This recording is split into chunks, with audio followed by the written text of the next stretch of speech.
Hello friends, बरायबाय Bodo info YouTube channel आसा खालामो गासिबो नोंथांमोना मोजाङै दङ। दा पास जानायनि रिजाल्टखौ बोरै नुगोन yes no खौ आं नोंथांमोननो लाइभ प्रुफ दिन्थिगोन Gr-4 आव बा नोंथांमोननि Gr-3 आव एन्ड बायबा टेस्ट स्किल टेस्टआव मा डकुमेन्ट्स लांनांगोन बेनि सायाव नोंथांमोना डिटेल्सखौ मोनगोन। दा खाथ'बाथ'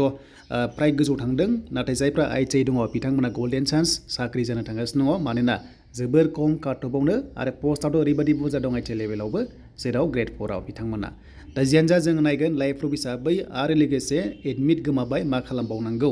बेनि सायाव नोंथां मोजां सावरायगोन। दा बेखायनो जाय नोंथांमोना चेनेलाव गोदान साबस्क्राइब खालामना ला जेब्लायबो बड' जब इनफो इउटुब चेनेलाव नोंथांमोना बर' रावजोंनो साख्रिनि आपडेट मोननो हागोन।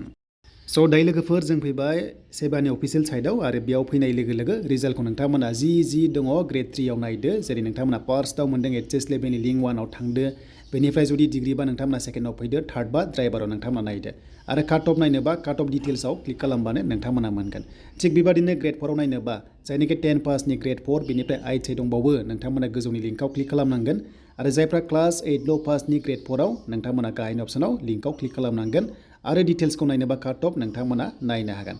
दा जों एग्जाम्पल महरै जोङो जायखिजाया लिंक 1 आव क्लिक खालामबाय Gr-4 आव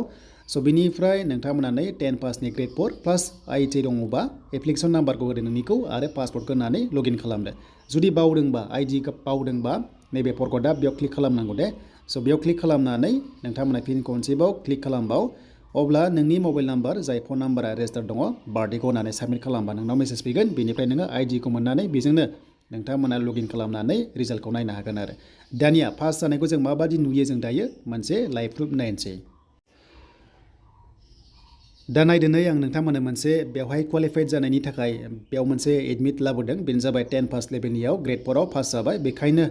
प्रोफेशनेलि क्वालिफाइड फर नेक्स्ट लेभेल बिदि होनदों टेस्टनि थाखाय जेराव Gr-4 आव अरेल टेस्ट जागोन बेयाव खुनु स्किल टेस्ट गैया खालि अरेल टेस्ट जागोन नाथाय Gr-3 आवबा स्किल टेस्ट लाजोबगोन गासैबो पस्टआव जि दङ आरो ड्राइभिंआव ड्राइभिं टेस्ट नोंथांमोनखौ लागोन। बेयाव जेब्लायबो डकुमेन्ट्सखौ नोंथांमोना गासैबो अरिजिनेलखौ लांफाजोबनांगोन प्लास